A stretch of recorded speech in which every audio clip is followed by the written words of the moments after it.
Good evening, everybody. Thank you so much for being here tonight and for giving me the opportunity to be here tonight. It is a blessing to be able to travel and to spend time with God's people in another place. Is this turned on? Did I mess it up? I messed it up.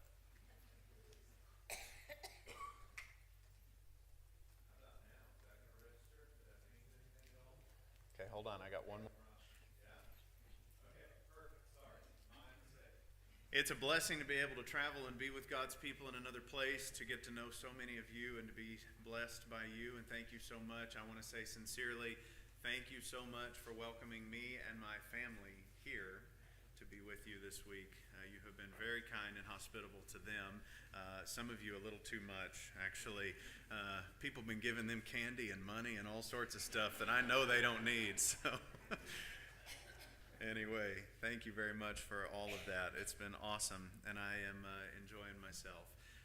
If you're a visitor tonight, as I am, I might as well introduce myself. My name is Dan Lankford, and I'm currently from Colorado Springs, Colorado, and this good church has asked me to come and to talk about praising the Lord this week, and that's what we've tried to do, and that's what we're going to try to do tonight as well. Lots of people have attempted it, and the results of this thing are both hilarious and very impressive. It's an experiment, and in this experiment, what you do is you get a pair of goggles that will completely invert your view of the world, turn everything exactly upside down. And you put on the goggles and just see if you can interact with the regular world around you. Now, there's YouTube videos of this. There's like little mini documentaries on this, and you should look it up because it's hilarious. But it would be for all of us if you really think about it. Do you think you could pour a glass of water if left was right and right was left, and the water went this way instead of this way? No, you wouldn't be able to do it because your hands still have to do it the regular way, but your eyes are telling you it's the wrong way up, you know? So it's hilarious to watch people try to figure out their world when their view is completely, exactly inverted. But what's really fascinating about it is that while for the first week or so, because this is like people put these on and leave them on, like every waking minute you're wearing these.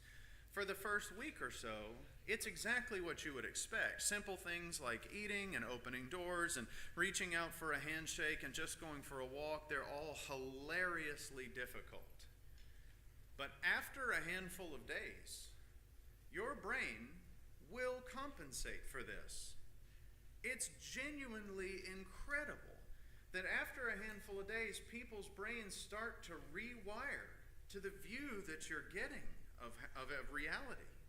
And so you eventually learn how to do all the normal stuff that's the normal functions of life on a day-to-day basis, even while your eyes are showing you the world completely upside down. And what's even funnier about that is after wearing the goggles for about a week or 10 days or 2 weeks and getting used to doing that and the brain reinterpreting the signals so that you can function like that, then they take them off for the first time in that long, and the world looks upside down to them again for about an hour or two after that, until suddenly the brain rebounds and snaps back into place, and everything works as it did before. It's amazing. It's amazing that God has built us with capabilities like that, that the human brain is capable of adapting to a whole new view of reality. And it's able to function completely normally, in some cases even better, with a view of the world that is completely upside down. Now you see the connections in that to our spiritual walk, don't you? Because what was it that our brothers and sisters were accused of in the first century? They were accused of turning the world upside down. They were accused of teaching a view that inverted all of our understanding of everything. And it baffled everybody. And for those who started to walk on that path, for a while, even for them, that path seemed completely upside down. It baffled all of them. Until the Holy Spirit sent his messengers, the apostles, to write them letters and to teach them and to go and to guide them in the new way of walking. But it's because for a while, everything was upside down. And the world continues to tell us that the way we view things is upside down, inside out, wrong, misprioritized, out of touch with what's reality. But that's what we've chosen. By following Christ, that's the inherent choice. When we do things God's way, we are living with an upside-down view of reality. And far from being wrong, that's actually a far better way to look at the world. And what's interesting to me about it is that's what our brothers and sisters were accused of in the 1st century AD. But long before Christ, God was teaching his people an upside-down way of viewing the world that would have revolutionized them on the world scene in their day as well. And that's what takes us to the 10 Commandments tonight. In the 10 Commandments, we get an upside-down view of everything. But it's an upside-down view of everything that is the beginnings of God training us to see the world right side up. To see that his way is actually the world right side up. And so what I want to do tonight is I want to go to the 10 Commandments and I want to read them, first of all, and just let God's words be heard. So if you want to be opening your Bible, you can head to Exodus chapter 20. But I want to do that, and I want to just read them and let them be heard in their own right. And then I want to explore just the first of the 10 Commandments.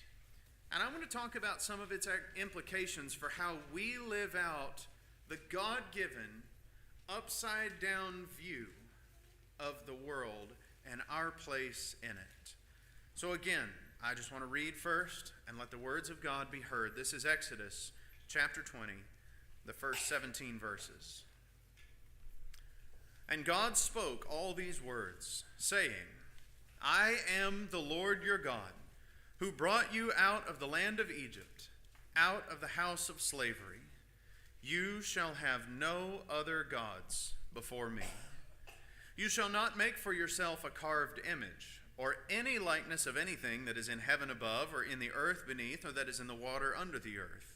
You shall not bow down to them or serve them, for I, the Lord your God, am a jealous God, visiting the iniquity of the fathers on the children to the 3rd and 4th generation of those who hate me, but showing steadfast love to thousands of generations of those who love me and keep my commandments. You shall not carry the name of the Lord your God in vain, for the Lord will not hold him guiltless who takes his name in vain. Remember the Sabbath day, to keep it holy.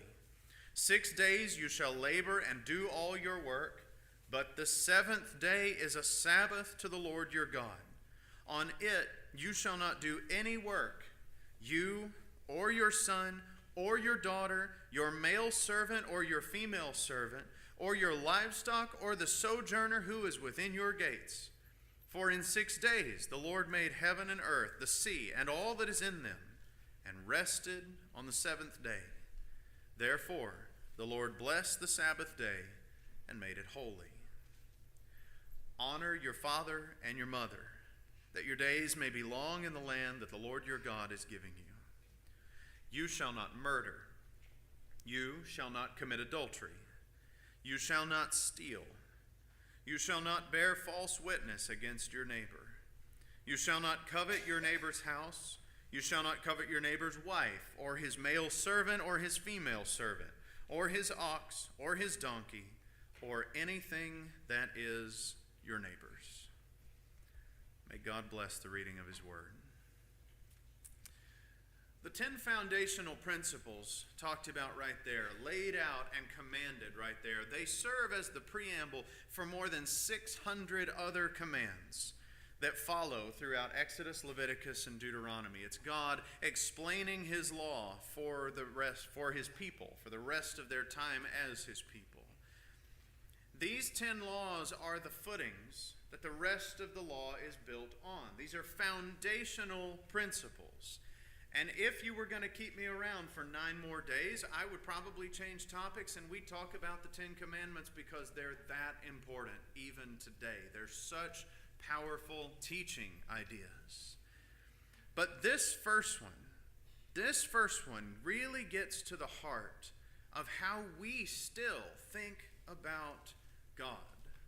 You You see, the Ten Commandments are built on two foundational principles. So here they are very quickly. The Ten Commandments are built on these first two ideas in the first two verses. The first idea is who the Ten Commandments are from.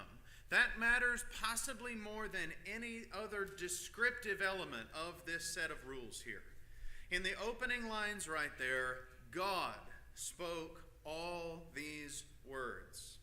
And that by itself is very instructive, because it tells us that Moses didn't come up with these. It tells us that these ideas were not the brainchild of a coalition of anti-Egypt revolutionaries trying to figure out for themselves how to build a new society. These are not the inherited values of a long and proud heritage of good people doing their best. No. These laws didn't come from people, period. God spoke all these words. You cannot ignore that when you come to the Ten Commandments.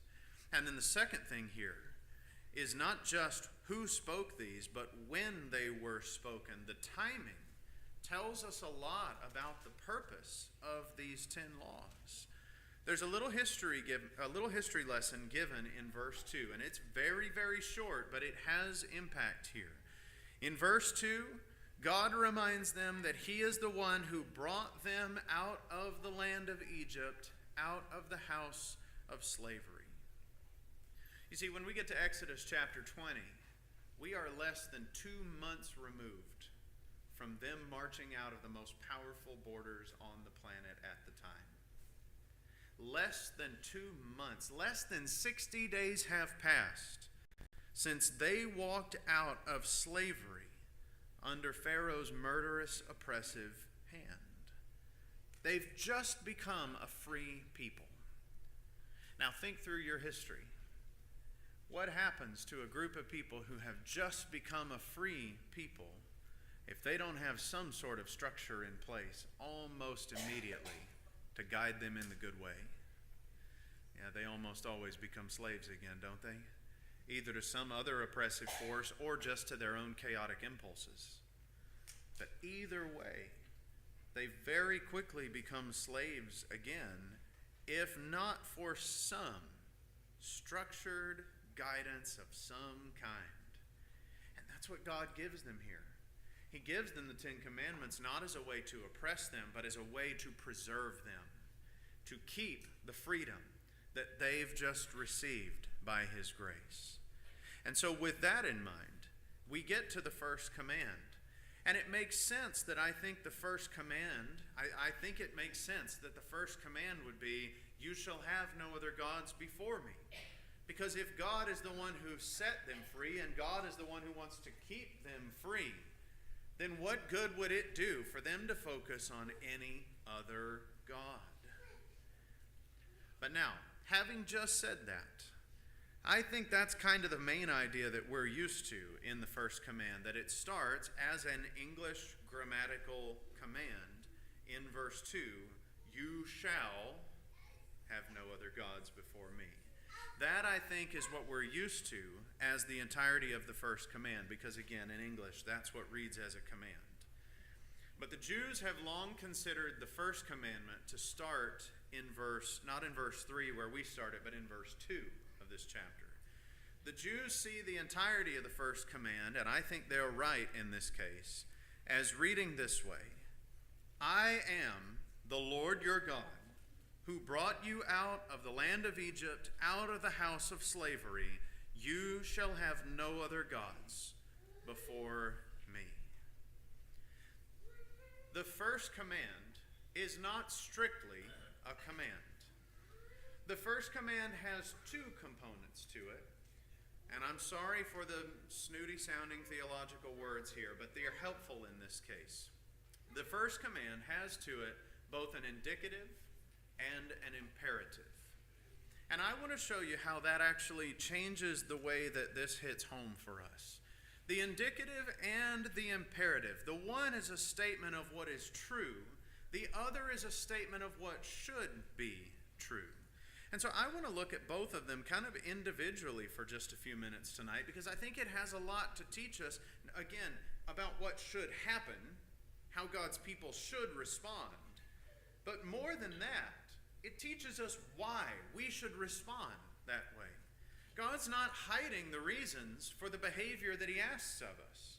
He's being very open about it if we're willing to listen. And so the indicative section here is, I am the Lord your God, who brought you out of the land of Egypt, out of the house of slavery. Now, a handful of things about that. Number one, in saying it that way, it strikes me as really important that God reveals himself by name in the Ten Commandments. When he says, I am the Lord your God, our Bibles have that printed there with Lord in all caps, lowercase, all caps, small all caps. Let me put it that way, okay? That's probably the more accurate way to say it. And I know that you're good Bible students, and so I know that I'm talking to a group of people that knows when you see the word Lord printed like that, it is a stand-in for the name of God, for the name he gave to Moses back in Exodus chapter 3. When Moses said, when I go to the people of Israel and I say to them, the God of your fathers has commanded me to lead you out of slavery, they're going to ask for your name. What name do I tell them? And God said, you tell them, I am has sent you. Tell them, Yahweh has sent you. That's the name that begins this little section. God says, I am Yahweh, your God. And in saying it that way, we may not always realize it, but in calling himself by his covenant name, God has already basically declared to them, I must be the only God. Because again, what does the name Yahweh mean? It means I am. But it means I am in a special tense that Hebrew has that English doesn't. It's a continual tense. That when God says I am, what he means is I always am. I always was, I am now, and I always will be. And he says it all in the same phrase, which we're not capable of doing. Our language doesn't have that ability. When God says, I am, what that means is that he is in all of time. He is in all places and all times. When God says, I am, it means he eternally is. Now, there is no other God about whom that can be said. There's no other God that can say, I always exist. All the other gods have an origin story. Go back through the culture, any ancient culture that you want to look to, they all tell the origin story of how their gods came to be gods. But the Israelites don't tell that story, do they? Because their God always, eternally is. And so just in saying that, he is powerfully telling them, no other gods can exist. No other gods belong with me because I am. He is precluding the possibility of likeness to any other God. And then there's the second half of the imperative here, or the indicative rather. The second half of the indicative where God says, I am the one who brought my people out of slavery. Now, it's really interesting to me that God doesn't open up the Ten Commandments by saying, I am Yahweh your God. I created the world and I can uncreate the world at a moment's notice. You better obey me or else. He could totally do that. He could totally say that kind of thing and he would be justified. If he said to them, I created everything and you better live in utter fear of me because I can decreate all of it, it would be true. But he doesn't introduce himself that way. He says to them, I am the Lord your God who brought you out of slavery. I am your God who shows you kindness.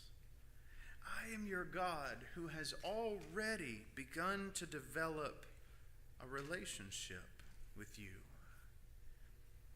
You see, God is the only God who gives people freedom. And he shows them that there's no other God worthy of their admiration, their adoration, and their worship except him. No other gods give people freedom. They only give fear. But Yahweh has already given these people freedom, and he says to them, don't put anybody ahead of me, because I've already loved you well. You won't find that anywhere else. Now, moving on to the next part of the commandment here. With those things being true of who God is, the indicatives that point to his identity, here's the imperative, what must then take place. And there's two ideas built right together here. The imperative is, you shall have no other gods before me. And that sets up both a contrast for us, that there shall be no other gods greater than Yahweh. But it also sets up it sets up a contrast, and it also sets up a comparison, that there are no other gods who belong alongside Yahweh. No others that can be worshipped as though they are equals with Yahweh. And you see, this command, as he gave it to Israel, and really this is for God's people in every era, but still, the command to them was that your words, your money, your actions, your family life, your time, your worship, and your entire heart belongs to exactly one God. This is why Judaism is commonly held up as the world's first class example of monotheism. Mono, one. Theism, belief in God. They believe in one God. They're the first people group to believe in this en masse. And it's a wonderful setup for where we're going with the rest of the story of the Bible. Because God is revealing himself to them as exclusive. He is the only one that deserves their lives, their worship, and their hearts. Now, what's the connection from that into our lives? Because that's Old Covenant stuff, right? So what's the connection still existing for us with those concepts? Well, you know, don't you, that in the New Testament we get warnings again and again to abstain from idolatry, to remain faithful to God and God alone. Because he wrote repeatedly of these same ideas, that there are no gods that belong before our God, and no gods that we ought to worship alongside our God. We are warned constantly through the letters written to our earliest brothers and sisters not to give our lives over to the worship of idols. Now, that means sometimes, and some cultures still need to hear this lesson, it means sometimes that we need to be warned not to bow down and venerate statues of other gods or images of humans made in the image of God. We need to be reminded of that. Sometimes humans need to be reminded of that. And by the way, let's not think that that's a teaching that needed to be had by primitive ancient peoples. People today in my city where I live still show up to houses of worship where they bow down before statues and pictures of humans. It happens all over the world. This is not an old and lost idea. We need to be prepared to still teach sometimes that we're called not to bow down to any image made in the likeness of God or mankind or animal or anything. It's still one of the teachings that has to hold root today. That's the second command. Maybe we'll do that if we extend this gospel meeting past Wednesday night. That's the second command. And so let's just be sure that we understand sometimes that's still got to be taught. But more often in this world and in our culture, we need to make sure that we don't default to worshiping other things in our society that we're tempted to elevate to God's status. I think it only takes minimal reflection on our lives and our culture to see that we live in a world that still has a major problem with idolatry. Now, There are a couple of well-worn paths for talking about this. The preacher that I heard the most in my formative years as a young teenager and young adult would often, when idolatry would come up, he would often talk about the big electronic tube that was in the middle of our living room. Nobody even has tube TVs anymore, but that's what he would talk about. And the amount of hours that people would spend in front of the TV was comparable to the amount of time that ancient peoples would spend in the temples of their gods, and we need to be warned not to give our lives to entertainment in that kind of way. And he was right about that. He would also often point out that while people today don't worship physical idols of stone and clay, they often make an idol out of their careers or their jobs or the prestige that they get from such a thing. And he was right to warn about that as well. But can I tell you what I think the idols are today that are far more prevalent than either of those? Like all of history's most dangerous ideals, or idols rather, these are the gods of ideas. And we are very tempted to serve some of them, even though we are the people of God. I think as the people of God, we're just as tempted as the world sometimes to serve the gods of status and popularity. These are powerful gods in our time. They manifest in 1,000 different ways, but we are very tempted to try to get on the good side of these gods. These gods are served by some powerful underlings as well, like the god of non-confrontation, the god of acquiescence, and the god of cowardice. Add to that list the gods of sexual immorality, the gods of status and sexiness, the gods of good health, good hair, and good humor. We're tempted to serve these, aren't we? We're tempted to give far too much of ourselves to these little g gods, puny gods. We're also tempted, I think, far too often to serve the gods of safety and comfort. Because after all, doesn't the New Testament tell us that Christianity is about us living a peaceful and quiet life? Actually, no, the New Testament doesn't tell us that. The New Testament tells us to pray for leaders who will allow us to live a peaceful and quiet life. But the New Testament also tells us that our life as Christians is going to be full of risk and heartache and difficulty and lots of other uncomfortable things. And so when we serve these ideals, just keep it safe and comfortable, stay under the radar, be easygoing about everything. No, sometimes that does not work as Christians. That does not work when we serve God first. He may not always give safety and comfort. I think sometimes we're also tempted to serve the gods of entertainment and pleasure. And I see this often, unfortunately, in the way that we handle church life and worship. Because whatever it is in life, we want to make sure that whatever we're doing, it's engaging. Like that's the key word of the 21st century. It's got to be about engagement. I want something that keeps my attention. It's kind of like people who say, I can't run as a workout unless I'm chasing a ball, right? It's that mentality, which, don't get me wrong, that one has almost zero consequences. You go chase that ball, especially if you're in Indiana or Kentucky. Go play some basketball. I get it, okay? But that mentality that says, I don't want to do something hard unless I can find a way to make it fun, that doesn't go real well when it comes to religion. That's not the way that we have learned about Christ. Because if we learn Christ faithfully, then we learn to abstain from sin, we learn to sacrifice, and we learn to be selfless. And engagement and entertainment and a constant inflow of what feels good is just not going to take us where we need to go when it comes to faithfully serving God. And you see, all of these ultimately, I know that I'm talking to an audience who knows this, but all of these ultimately come down to the fact that we are trying to serve the gods of this world.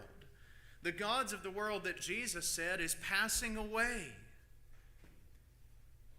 But these gods own this world. And we try to serve them because we think that's the only way that we're going to make it here. It's the only way that it's going to go well for us here. And that's simply wrong. You see, the problem with all of these gods, and the problem with any god other than Yahweh God, is that Yahweh God is the only one who will bring people out of slavery. He's the only one who can rightly say to the Israelites, I brought you out of the land of Egypt, out of the house of slavery. And he's the only one who will ever faithfully execute on the promise that he will bring us out of slavery. You serve any other god, and it will enslave you at some point. We often become slaves to our own passions because we serve other gods, and that's a God that cannot be satisfied. We often become slaves to doubt, and that's a master over our lives that's always just out of our grasp. Or we become slaves to money, which is a master that will always seem to leave us when we need it the most. Or we become slaves to the whims of the world, and that's a master that's always changing what he wants, sometimes in the same day. He wants something different of us than he wanted this morning. And Facebook is quick to tell us that. You see, any time that we make ourselves a slave to some false god, we become a barrier to a good world. Because those gods are barriers to the good world the way that God wants it to be. But not Yahweh. Yahweh is a God who has taught us the right ways, who has taught us the ways to be freed and stay free. And so whether we're talking about how we relate to love or money or status or health or adventure and novelty and excitement in life, whether we're talking about any of that, the way that God has taught us to approach it is the only way that will lead us to true freedom and blessing. Because I am the Lord your God who brought you out of the house of slavery. So you shall have no other gods before me. Now, there's one other way that we can find ourselves falling short of the great spiritual mandate that is given in the first of the 10 Commandments. Because there's another facet of idolatry that I think we need to be aware of, and sometimes it just catches up with us because we're not paying good enough attention. We are tempted, brothers and sisters, to put more stock in the voices that we hear from the world than in the voice of God himself.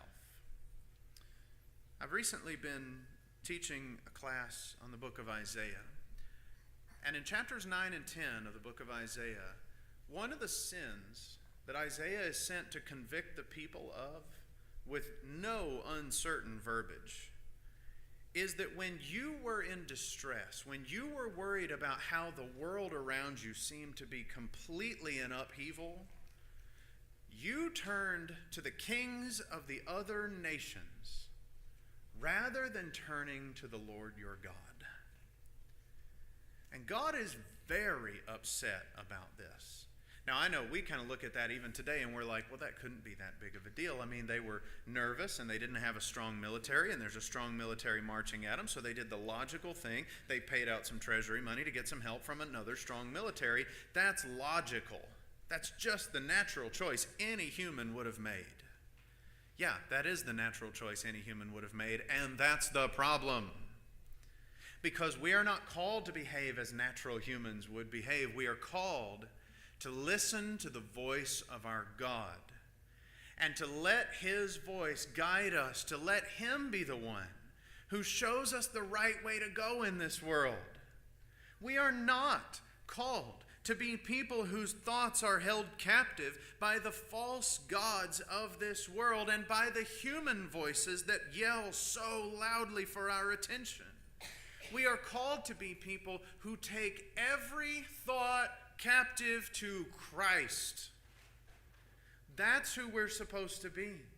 And so the voices that you listen to, You need to take serious stock of that. We all do. And find out, are we listening to the voices of the world? Are we listening to the voices of the gods who will only give us a life of more fear? Or are we listening to the voice of the God who has promised us truth and peace and comfort and hope and righteousness and joy? No other God can give you that. No other God is even trying to give you that. He's trying to hook you with the promise so that he can pull the rug out from under you. But Yahweh our God leads his people to confidence and hope and joy everlasting. I was asked to preach a gospel meeting during the height of the COVID lockdowns. It was September of 2020. It was early September of that year. And it was down in Florida, and so especially with Florida's generally more aged population, they had a lot of uncertainty in this particular church where I was. And they asked me to preach a gospel meeting in that time, and I went to them with this message. And I still stand by that. Because I'm not saying that it should have changed any of their behaviors, but what I hope that it helped them with was changing their hearts. That the world is in all kinds of upheaval around us then. Things were crazy. Nobody knew what the next day was going to look like, whether it was going to get better or worse or anything. Nobody knew. But you know what we did know? We knew who we really served. We knew whose voice we were really meant to be listening to. We knew who brought us out of the house of slavery and who would still keep us out of the house of slavery. Now, fast forward 5 years, and let's just take a look at the news in recent weeks. Listen, when everything's in upheaval, when things are shutting down, when things are being burned down, when people are bringing violence into the most innocent places in the world, what do we do then as the people of God? I don't know what we do in terms of actions in every case. But I do know what we do with our hearts. I do know that at the beginning and the end of every single day that the sun rises on the surface of this earth, that our God is still the one who has brought us out of the house of slavery, and it is still our job to have no other gods before him. That'll keep us grounded. The rest of the world may be in serious upheaval, but we will listen to the voice of our God and him alone. Fear is not our God, brothers and sisters, and fear is not the gift that our God brings. He has set us free from that.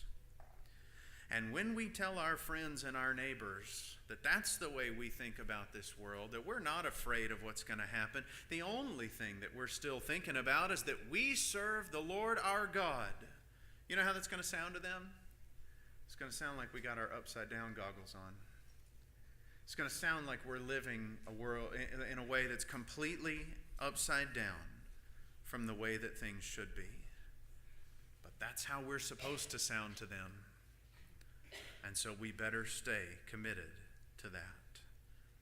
And so, as Rachel blessed the house of her father by removing the idols from it, as Gideon blessed his hometown by tearing down the altar to Baal, as Josiah blessed the land by burning the sanctuaries and altars to false gods, and as Jesus blessed the temple by throwing out the big business that was being idolized in that courtyard, we will bless our own hearts and families and churches if we can throw out every idol that we are tempted to serve and be devoted to God alone.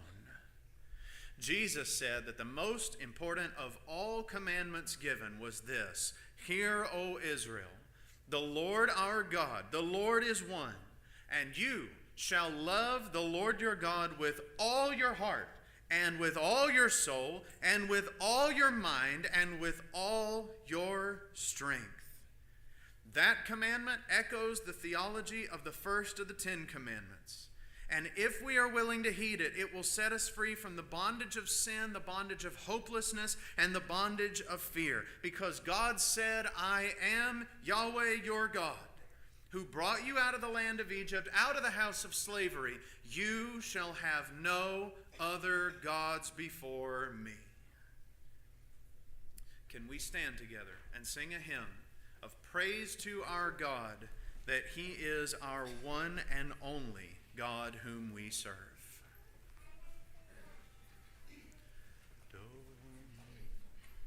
Who has held the oceans in his hands?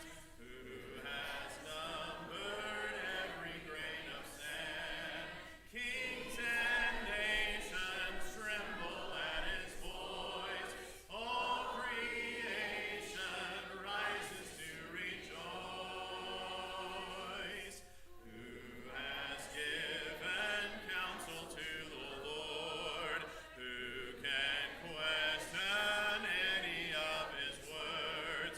Who can teach the one who knows all things? Who can fathom all his wondrous deeds?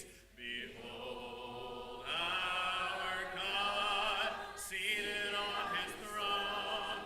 Come, let us adore him. Behold our King, nothing can compare. Come, let us adore him. Who has felt the nails upon his hands, bearing all the guilt of sinful man? God eternal, humble to the grave, Jesus Savior, risen now to reign. Behold our God, seated on his throne. Come, let us adore him. Behold our King, nothing can compare. Come, let us adore him. You will reign forever. You will reign forever. You will reign forever. You will reign forever. Behold our God, seated on his throne. Come, let us adore him. Behold our King, nothing can compare. Come, let us adore him. Behold our God, seated on his throne. Come, let us adore him.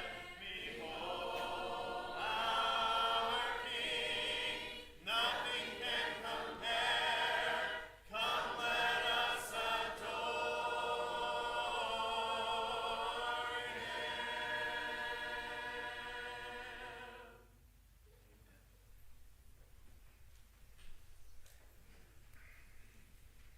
Isaiah got a glimpse of God's throne room in the temple in Zion, and the beginning of the story tells us that it happened in a time of turbulence for them as well. It was a time of political turnover. It was in the year that King Uzziah died. King Uzziah reigned over Israel for 55 years. And then suddenly, the royal house falls to somebody else. And if there was ever a time to wonder about the direction of the nation, it must be when the ruler who's been on the throne for 55 years has suddenly exited, and we wonder what's coming next. And yet, hear the opening line of the story. In the year that King Uzziah died, I saw the Lord sitting on his throne, high and lifted up, and the train of his robe filled the temple. See, the truth there is that no matter what is changing around us, no matter what turbulence life may throw at us, God still sits on his throne, and we shall have no other gods before him. I pray that this lesson is a blessing for you. And if there's somebody among us tonight that wants to respond to Jesus and to be saved by him and washed in his blood in the waters of baptism, why don't you come and talk to me about that while we